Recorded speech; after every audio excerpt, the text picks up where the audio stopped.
All right, sorry, I don't know what happened. That live just.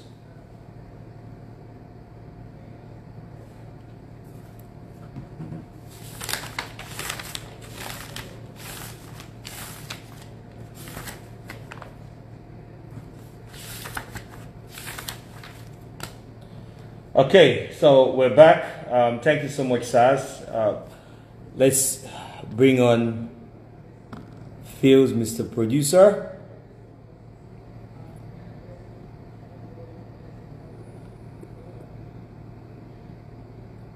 I think Phil is not here.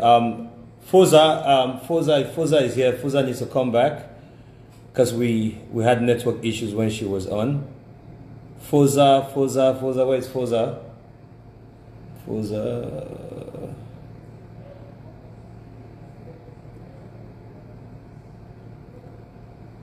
Papi J, I see you. Fino, I see you. DJ Jimmy Jat, I see you. Don Jazzy, I see you.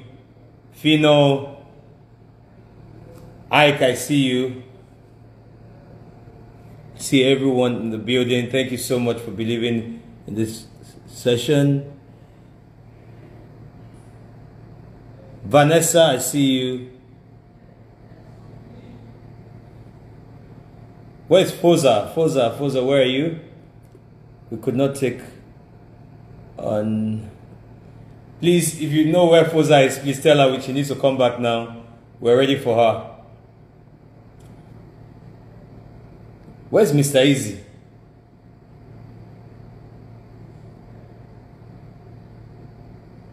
I think Mr. Easy left the chat room. Mr. Easy is not here now.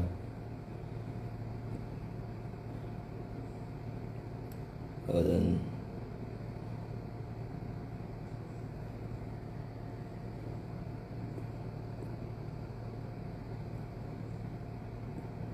Sorry guys, hold on, let me bring her. I need Foza. So if anyone can reach Foza, she needs to come back and complete her conversation. Patrick Ellis, I see you, my brother. All right, Audu.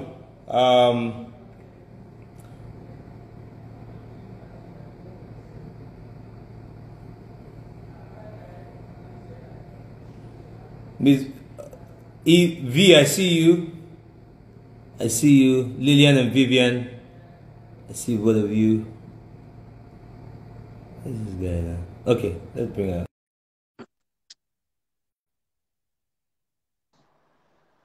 The Bitcoin lawyer. Yes. My soul is here.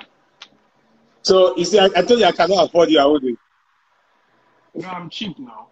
I'm cheap. It's the Miss Ujwak and Foza you should be afraid of. I'm cheap. Pardon? Bitcoin. It's Ujwak and Foza you should be afraid of, not me. So, Audu, I want to take on, because I want you to close up this session, I want to take on Foza because she had network issues. Then I'll bring you back to close the session. Yeah, sure. All right. Thank you. Thank you. Where's Foza? I saw Foza here. Okay.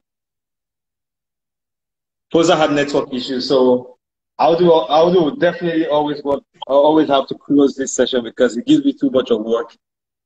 So yeah, remove your there's trouble right now. So I'll remove my wig. See, we're in trouble, please.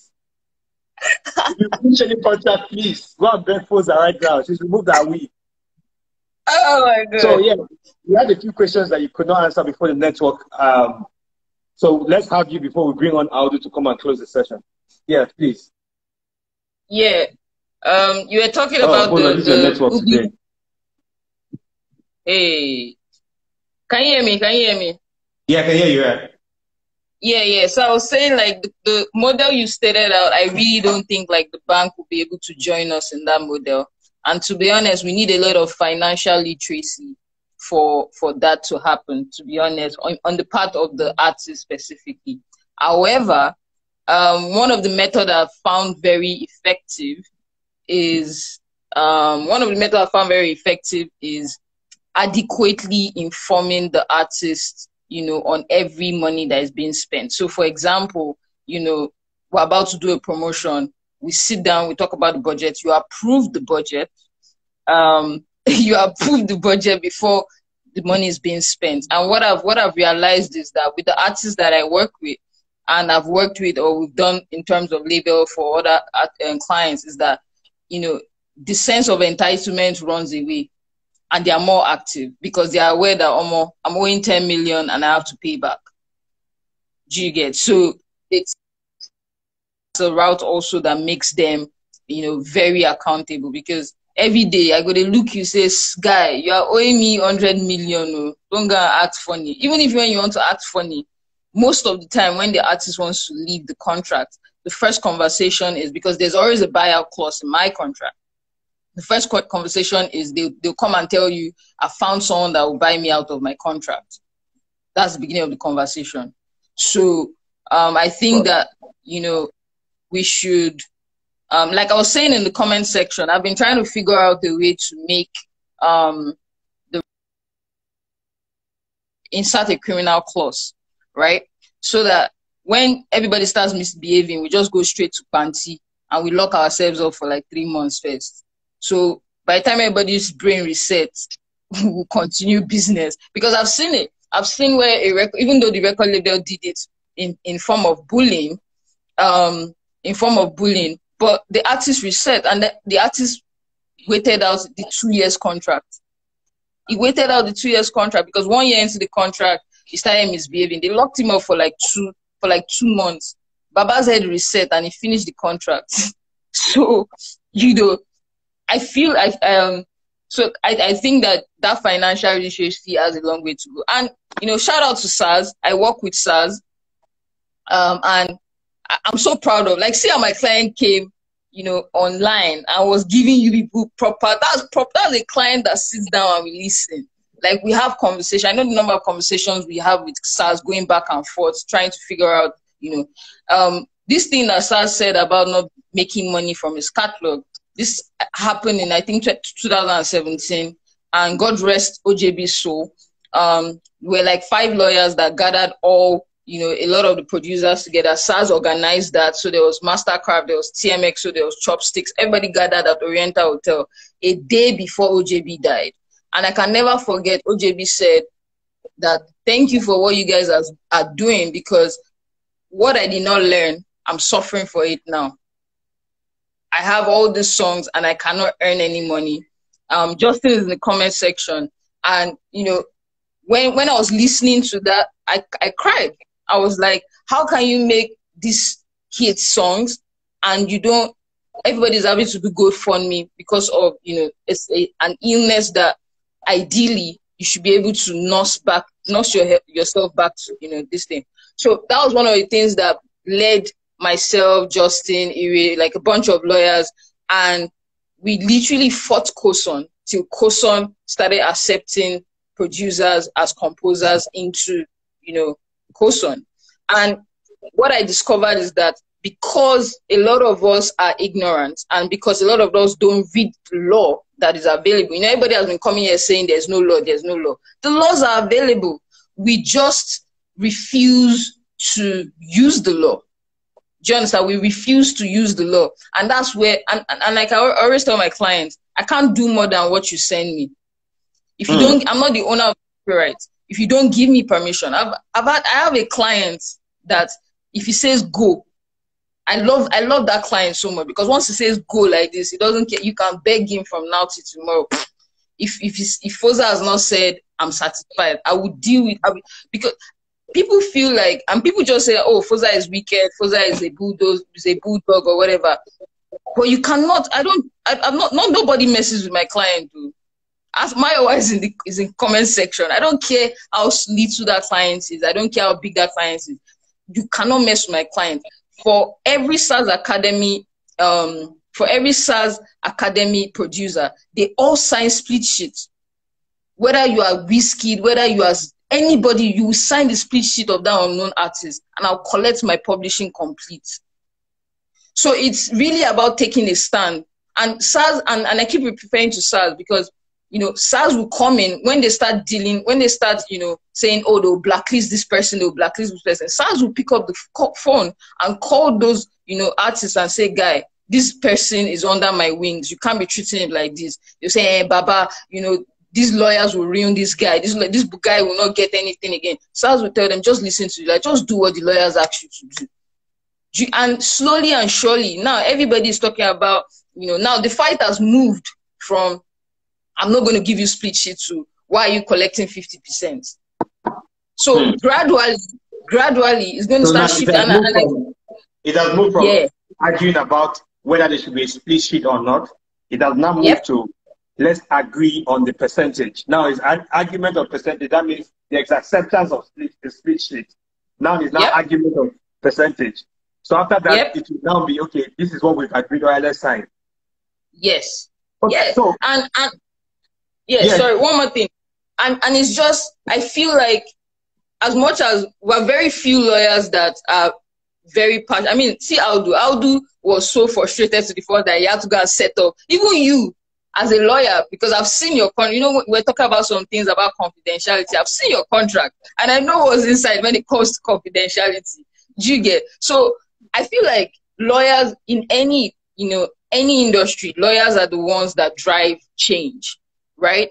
And and I feel like a lot of Nigerians' problem is because lawyers are corrupt now, right? Yeah. So, but it's different with IP industry because we don't own the IP. So there's a limit to what we can do. But in any other industry, you can take it upon yourself and fight to the end. I mean, I come from a family of fighters. So maybe, sorry, maybe that's why I'm always fighting. But, you know. Is your dad a lawyer?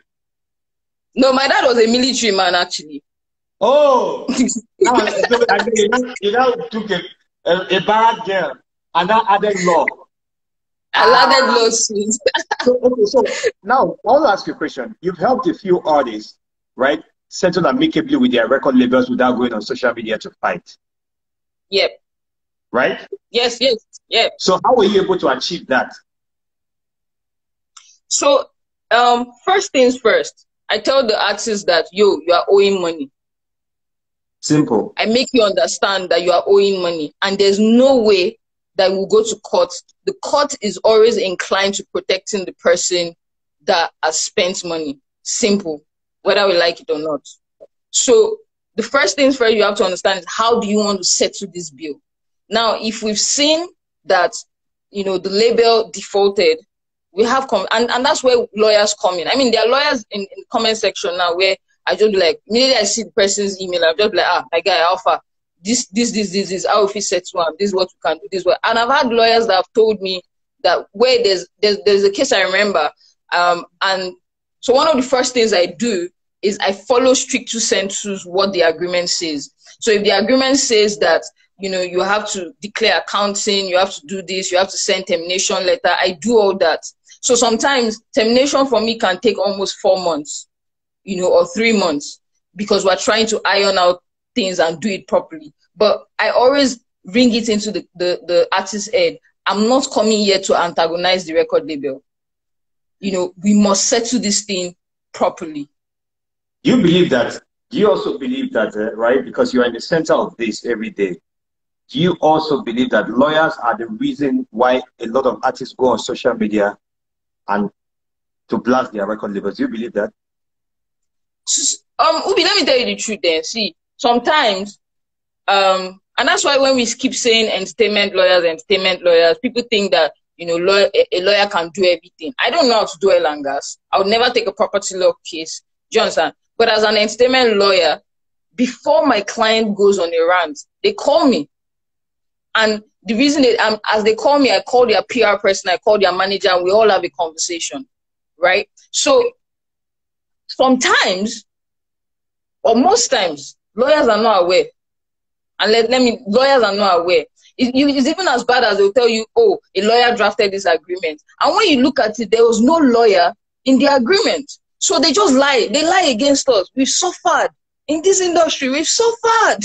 Do you get? But sometimes I've never used, okay, I personally use, you know, Twitter or social media to call out brands when, you know, they're messing up, and I call them out within the confines of my legal dispute, right? But for artists, when there's a dispute, I know I've done about 3 that was very cantankerous, like in the height of the of their acrimony, I always will call my clients, you cannot do anything, you cannot switch, you cannot do this, you cannot do that, they'll be upset. I say you cannot do it. So sometimes, yeah, they have bad counsel that leads to that, but 80% of the time the lawyers are not guilty, to be honest. Okay, but you see, the artists also need to treat lawyers very well. You know, when an artist is big and is doing well in his record label. Yeah, can you hear me? Yeah, I can hear you. I say some artists need to treat lawyers well, because I've seen cases where an artist, right, when things are going on fine for him, he doesn't call on the lawyer. An artist thinks that it's a very expensive service to pay, to take money and pay a lawyer. Yeah. So when they're in trouble, they now call the lawyer, and the lawyer, trying to see how he can keep that client, he advises them to either leave because he believes he can fight it in court. So how can we have the lawyers support or give a fair advice for both parties? Because some lawyers just come and they are not lawyers of law. They are in war. Yeah? So why? So because, you know, fortunately for me, right, I'm not just a lawyer. I'm like, now I've graduated into being a music executive, right? But I started out as a talent manager. So for me, I was privileged to understand the psychology of how creatives work in general. So immediately I entered the industry, I was very, very sure, and I knew that artists cannot pay me the kind of money that I need. Fact. So that I'm in this industry is passion. Right? And I said something yesterday. I said, out of all, I do pro bono. Till today, I do pro bono. Right? And out of all the artists I've done pro bono for, some will see me outside, they will not greet me. First of all, I don't even deal with artists because I deal with mostly their managers. Right? So even sometimes you see me outside, you don't know I'm your lawyer because I'm dealing with your manager. Right? I just prefer it like that. For the first time in my 7 years of practice, it was last year, a client called me, a client that we negotiated a good deal for. You know, she's been like popping and everything she's doing. She called and said,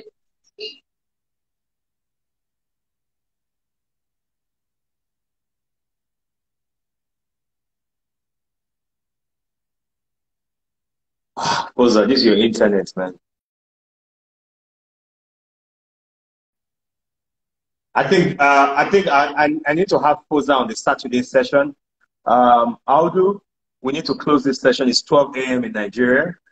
Let's bring on Audu. Foza, I need to bring you on the Saturday session. Definitely. My Bitcoin lawyer. Yes, I'm really glad to participate in these deliberations because they've been such a very exhilarating. I can hear you properly. I said I'm so excited. Can you hear me? Yeah. Better. Yeah, I was saying that I was so excited to hear the altercations that emanated from these discussions because it shows that there's a sort of luminosity that illuminated so many things that even pro bono people who are doing things acrimoniously are able to go ahead and bring a tangential change and a shift in the barrage of things. Let me look for my dictionary. 1 minute. Because Don Jazzy went to look for his dictionary, so let me look for mine because it looks like there's a problem this night. See, where Foza was talking, my eye was popping. I said, okay, this guy is going deep. But I think that, I mean, just what Foza said, I think is very important. I was talking to one of my mentees today, who's a lawyer, an entertainment lawyer, and I said, it's very important that lawyers are fair and honest to their clients. Many lawyers take jobs just to waste time. They know their client is going to fail. They know the client is going to be sued. But you know, it's like, it's a job. Let me just do it. You know how it is like when you take a tire to a vulcanizer, he knows that it's a nail. But he'll tell you, no, we have to do patching. No, just one nail, and he will claim that there's several nails. This is the problem that we have in the industry. Lawyers, my colleagues who are out there, please, please, please be honest with your clients. If the client owes money, what you have to do is get the best deal possible for your client. So that's very important. Number two, when you hear, and we've had a fantastic panel today, brilliant, shall I say, discussions, which leads to the fact that we need to do this conference like yesterday. Yeah. Because the industry has not understood. So first of all, guys, can we put out hearts for UBI FRANKLIN? Can you just press that button? Can you just put that, please? I'm doing the last one. No. Because it's a lot of sacrifice. What you're doing. It's 4 hours of intense, work and all that, and we have to applaud you for that. It's great work, and it's amazing that we're getting people to talk and to discuss real issues. Now, Davido is one of the most disruptive artists in the history of Nigerian music. There's no doubt about that. His model was totally different. And with that comes his pluses and his minuses. I'm glad that Chairman HKN clarified something, that what he's doing is charity. But the truth is that I'm glad that right from the beginning, they knew what they were doing was charity. Many of us as record labels thought we're helping, but we thought it was a social enterprise. Apparently, all we've been doing is charitable work. It's charitable work when you sow and you hope that you reap somewhere else. Do you get what I'm saying? So you're sowing in somebody's life, hoping that you reap. Now, there's something also that I think Sam Clef and somebody said it before, was that it was Chairman HKN that was saying this. He said that the industry is going to shrink because less people are going to invest money into music. And that's a fact. When they asked him, he said, even with my charity, I don't think I'm going to put more money in music industry because I'm not getting the return. Now, let's talk Naira and Kobo or Bitcoins. If you invested in Bitcoins, right, 7 years ago, bro, and in 2016, Bitcoin was $1,500. At the time, Bitcoins went to 30 something. Don't forget, at the time we bought Bitcoin was about 150. Yeah, about $150. Wow. Are you 50 to 100? Yeah. Wow.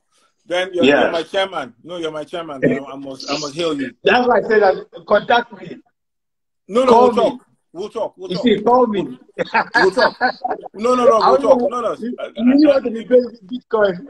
I want to be paid in Bitcoin. No, that was, if I had known, I should have met you since.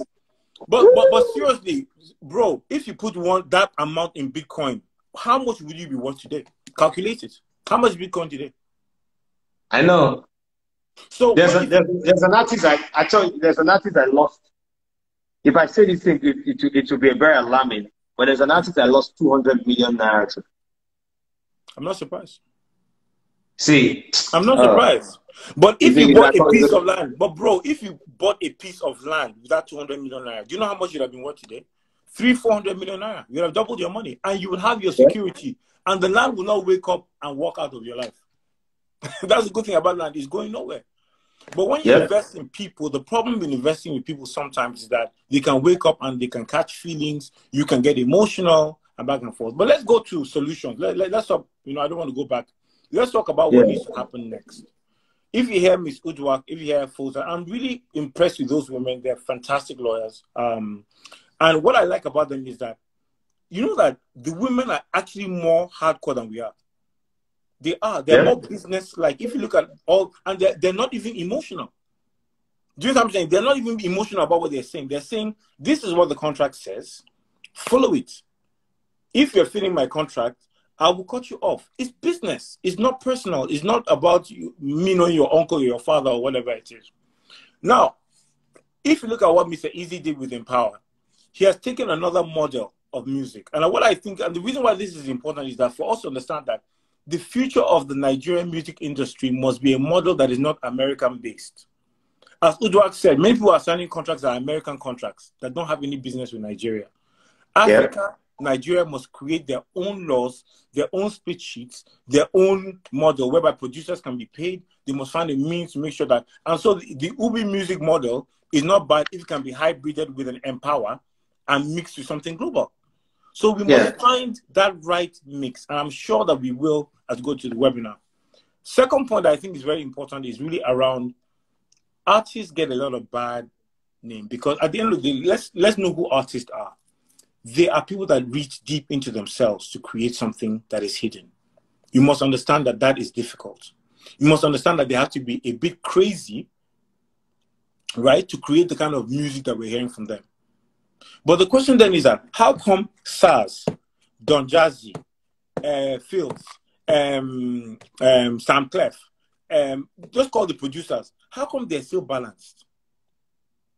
Do you get what I'm saying? They're the actual creators of the music in a sense. Why is it that it's the artists that get unhinged? Do you know why? Why? Because the worship comes to them. The fan worship comes to them. So it clouds their judgment. If you hear what Jude was talking about, and let me tell you, Jude is a very interesting fellow, and we've known each other for a while. And I remember one time we had a frank talk about this business, maybe 6-7 years ago. And he's always very straightforward about the things he says. I have to admire that. That's a great quality in people, because many of us, we want to, butter the sugar and coat them and sugarcoat it, but it's very straightforward.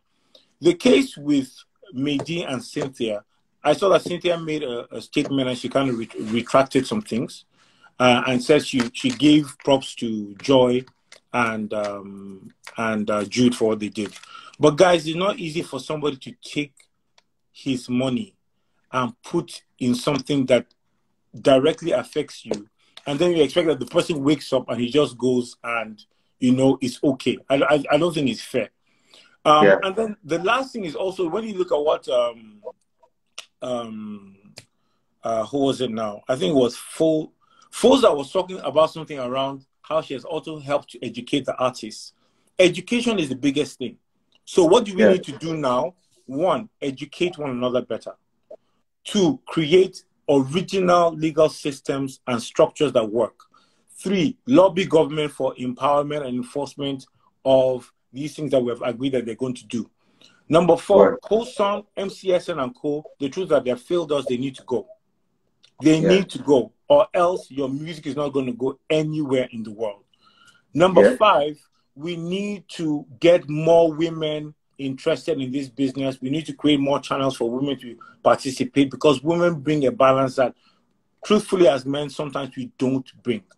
I'm so excited to see so many people are here. Many people are on this chat. Many females who are doing great things. We need more women. We need to work with them, because they are the soul of the business. And sometimes, if you look at a contract and you look at a contract as a piece of paper and there's no soul in the contract, you've lost.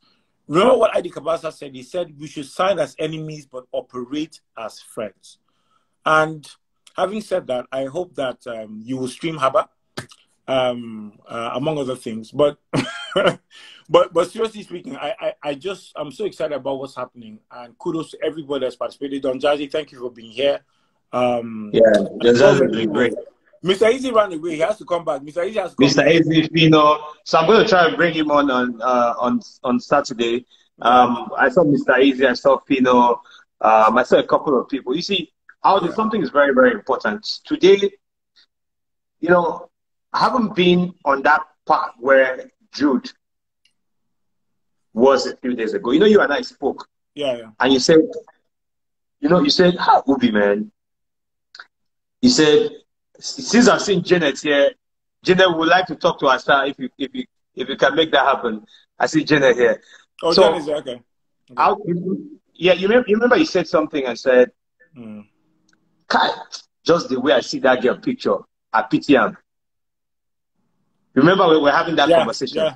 Anybody that sees that video, that first video, you will not even think about anything. But you see, but the minute I read Joy Tongo, because the thing is this point is important. Artists have the hearts of the people. You cannot win a war with an artist. He has more fans than you by far. So no matter what he does, you are wrong. But the minute Joy Tongo wrote that it was a female who signed her, passed it to them Jude did all those things.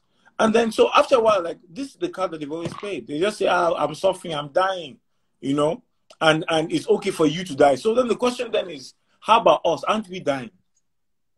Do you know what I'm saying? Is it because our face is strong that we're suffering? We're suffering as well. We're losing money. So someone said when labels fail, or when labels when labels fail and lose money, right? Mm. See, someone say when labels fail and lose money, nobody says, the label, they'll either say you use your money to chase women, you use your money to. Yeah. See, people don't understand that labels fail every day. They're failing as we speak. Every day, labels fail. As we speak, labels fail. You know, see, the whole me and Yaya, Jude and Beatty and Co, JC song, all those things. Those are the ones that you know. There are people that have spent money in music and they've never made a dime, and they actually leave. They can't say anything. Bro, I know a multimillionaire in dollars in Nigeria here who told me, we met in, I think it was last year in September in New York. The guy said, if he has not invested in music, he has spent over $1 million. He didn't sign an artist though. Just an artist to come and say, sir, I need 50 million. He kept on giving money. $1 million has gone. He didn't get 10 kobo return. All he'll get is a shout out, maybe. Hey, Oga, you know, that kind of thing. And this system is a function of the inherent disarray of Nigeria. Let me tell you something. Can you remember New Masquerade? Can you remember what show called New Masquerade? Can you remember Village Headmaster? Yeah, right? Village Headmaster. These were programs that had 30 million viewers every week for 20 years. I just stumbled upon an article and I found that the writer of that, New Masquerade, he died in poverty. What? The guy, Giringori, died in poverty. The people that wrote, the guy who wrote the national anthem for Nigeria died on a bike. Isn't it only, not Osita Osadebe, not Osita Osadebe, who's the guy that did Prince Nico or Sweet Mother? You know that's on Sweet Mother, the oldest. He died on Okada. OJB Jezreel, who made the hit for Two Faces, GBA, and many people, he died in poverty. IK Paul played Dairo, almost passed away, and it took a lot of people. How many times do you see messages of creative people in Nigeria begging for donations to survive? Do you know why? Because we have failed to fix the system and we're just worried about our own pockets. Not understanding that no matter how much money you chop, one day it will dry. If you don't have a consistent stream of income, one day you will be broke and nobody's going to give a rat's ass about you. So the talks we're doing in the industry is to change the industry so that tomorrow, whether it's you or me, whether I wrote a verse, whether I wrote a long song, whether I have 15 songs or 20,000, you will reap from the fruits of what you sowed. And that is what this conversation is about. Hi. You know, obviously, you just put chills on me this evening because, you know, I never thought about it. How can a program have 30 million viewers weekly for 20 years and the creators of those programs die broke? Many of them, bro, many of them. How many times do you see actors? Look, beyond music, music is a guinea pig for what we need to do. Look at film. Okay, you should, let me share what happens in America, right? You do a movie, right? Let's say you did Black Panther. You spent I think it was $200 million, right? Part of that money is marketing money. But guess what? In America, they probably have 10,000 cinemas. Or maybe we can say 10,000 screens, not even cinemas. That movie shows in 10,000 cinemas across 2-3 months. So when you count the money, that money reached $1 billion. So even if you pay the cinema 40% of that revenue, you are still coming clean with at least $400 million profit. I get my math? Yeah. Now, in Nigeria, Living in Bondage is one of the biggest films. Abi, there was Wedding Party. Yeah. Do you know that cinemas in Nigeria collect 50%? Why are we agreeing to 50%? How about the cast? How about the crew? How about the production? Do you know what I'm saying? By the time you finish doing a movie in Nigeria, you're not making money. So guess what happens? You are desperate to get your movie on Netflix. How much is Netflix going to give you for a movie? 50,000, 100,000, I don't know, 200,000. I don't know how much it is that they give. But what I'm saying is that until we crack the distribution system, the enforcement of copyright, until we do that, bro, you're working for somebody else. We are all working for somebody else. We're slaves. Slaves to our passion, and the passion is not feeding us. So we have to think about this, guys. We have to. Do you think that? Aldo, do you think that we can? I know I want to have a session on Saturday, and then what's it called? Hip TV has agreed to stream the webinar live. Okay, great. Right, and if anyone is here and you want to get on that webinar, I'm sure by Saturday we would have fixed everything and we'll announce it properly, because we want I think Zoom can take 1,000, right? Zoom can take 1,000. Yeah, we can take 1,000. Yeah, Zoom can take 1,000. We'll also find how we can get some people to watch on YouTube. On YouTube, you can stream simultaneously. So I'll say that Ubi, right? Like I told you the other day, this is like a national sovereign conference of music industry. Yes. We might even have to have a delegate system, but we need clusters, producers, songwriters. Every cluster must come together, and we can break out into meeting rooms in a sense. There's a way we can do that as well, so that we can hash out the issues. So that as the world is reopening and COVID stops, Nigeria restarts with a new thinking about how to monetize. Because guess what? Once we get our act together, investors are easy. Insurance will be easy. Venture capital will be easier. But until we do that, all we're doing is talking, dancing, and posting on Instagram. No money in your pocket. No money. I would say today, you see, if we have, you know what I was saying to someone? I said, listen,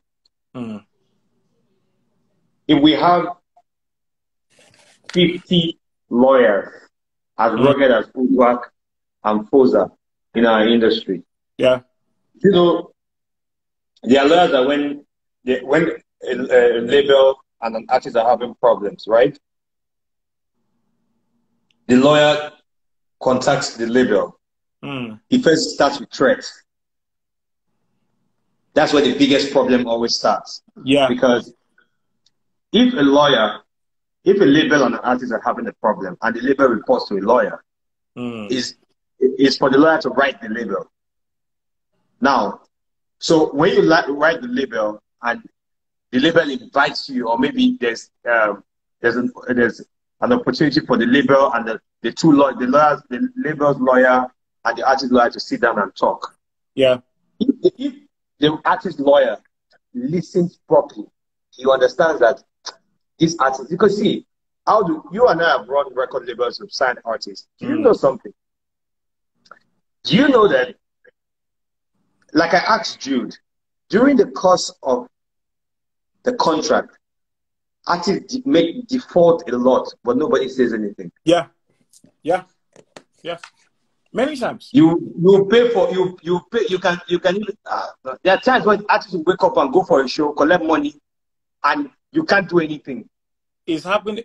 But did you hear what Jude was saying? He said sometimes you know that things are wrong, but you want to keep the artist happy, hoping that you can recoup your money, right? But this is the fundamental mistake. You see, so let me, for those of you listening, let me explain to you what distribution is and what it's costing us. MTN, right, went and MTN, Etisalat, Airtel, all the telcos. They went and they spent millions of dollars buying masks. Abi? No, when GSM first came to Nigeria, they bought masks. Yeah, I remember. And then they hired people that were going around acquiring land to place those masks, right? And then they built it over a year. So after a while, they had coverage everywhere in Nigeria. Then the next thing they did was they went and they started getting SIM cards, right? They got the SIM cards and they placed it inside the phones. Then what you now do is that you have to buy credits. Now, what they did was they locked the credits so that if you don't buy a recharge card, you cannot use the phone. So you can have a line. The phone can be on. So what we have done, and what they did now, they spread people along the streets of traffic and everywhere in the whole of Nigeria selling recharge card. Remember, if you need a recharge card, anytime you'll find. Yeah. And then by selling the recharge card, they empowered entrepreneurs, gate men, village women, people that were not doing anything to sell and make some money off of it, right? Yeah. What we have done in the music and creative industry in Nigeria is that we have created everything but the scratch card. The distribution is the scratch card. Until we know how to monetize it, what we have done is spend money building masts called record labels, creating artists called SIM cards, but not collecting the money, which is the recharge card that makes me rich and makes them rich. Until we do that, we're a failure, we're wasting our time, and that is why this has happened not now, but right now. It's the right time, but the future is bright, guys. So let's smile, go ye, be merry, stream harbor, and have a good time. But yeah. See, that your boy, I'll arrest him soon. The boy is disturbing the internet. Because the boy is mad. No, he's mad. He's mad. Forget about it. The boy is disturbing the internet. Man, I didn't want to. I don't feel like ending this conversation. It's already 5 hours, 30 minutes. No, you've done too well. You've done too well. Shout out to you. So I want to say thank you so much for always doing this with me, because when you come at the end of a conversation to do a recap, it's always easier for a lot of people that might not have joined from the beginning of the conversation. Jude did a great job. Saz did a great job. Udwa, brilliant guys. Fantastic. Foza did a fantastic job. Sam Clev, came on as well. Chairman HKN, he was able to explain things as easy as possible for us to understand. But you see, trust me, I'll be happy. I was saying to my colleagues earlier, I was like, even if I don't benefit from what we are trying to do for the industry, and I see that it's working, it will be easier for me to now sit wherever I am and plug something there and collect the current. Do you understand? Absolutely. Yeah, it's like discos. Yeah, right? Yeah. No, go ahead, finish. So let me it's like discos, right? You see how it was discos were able to, put that their area and still try to make it look like it's something that. Now you were talking about recharge cards, people selling recharge cards on the road. Now that was not a properly structured market, because armed robbers will come and snatch recharge cards and run away and go and sell to somebody else. The banks came, collected all those things. Now banks sell recharge card on the app. Do you understand? If all those things can happen, we can do something. We can. No, we can. And I guess lastly, I also want to say something that is quite important in terms of this thing. I was on a call yesterday with an international booking agent. She has worked with everybody from the Bob Marley family to just name it. Big time show promoter in the US. And we're talking about doing some event in 2021. You know what she said? She said, we're all afraid of Nigerian artists because they don't keep to contracts. Right? We're afraid of Nigerian artists because they don't keep to contracts. But we've checked you out. You guys look a bit responsible or respectable. Maybe we can open a conversation with you. But you have to put more money because of the risk attached to Nigeria. So what we have to understand is that what we're doing is not just about us. And that's what legacy is all about. I'll be honest, I don't run a record business now. It is IB and these other guys are running the music business. I'm not involved in that business on a full time. That's the truth. I'm just chilling, watching what they do. They call me once in a while, ask Papa, hey, Aldo, what do you think we should do about this? And I give my advice. But the truth is that unless I do my part, and that's why I have to applaud people like Jimmy Jad, Don Jad. These are guys who have been there for a while, who have also made their mark, and they're still interested in what's happening in the industry. You have to applaud them because really they're made up. They don't need this. We need more people to come out to support what we're doing. And look, God knows, we'll start selling Bitcoin, sharing money in Bitcoins, Ubi, by the grace of Almighty Allah. Well, I want to thank you so much. Do have a great evening in America, but we in Nigeria, we're already morning. Thank you so much. Thank you everyone that came on the show. I really appreciate it. Casey, I see you. Casey, call me. Call me, Casey, call me. All right, thank you so much, Audu. All right, thank you so much, guys, for hanging out on the show. Big shout out to Glenn Fiddick. You've done a great job for us. I really thank you. Thank you to everyone. We'll be back on Saturday again, but from tomorrow we are continuing our other interviews. Saturday's session, I believe it to be another explosive session. But thank you so much for coming on the show. good night, and God bless you for coming. Bye.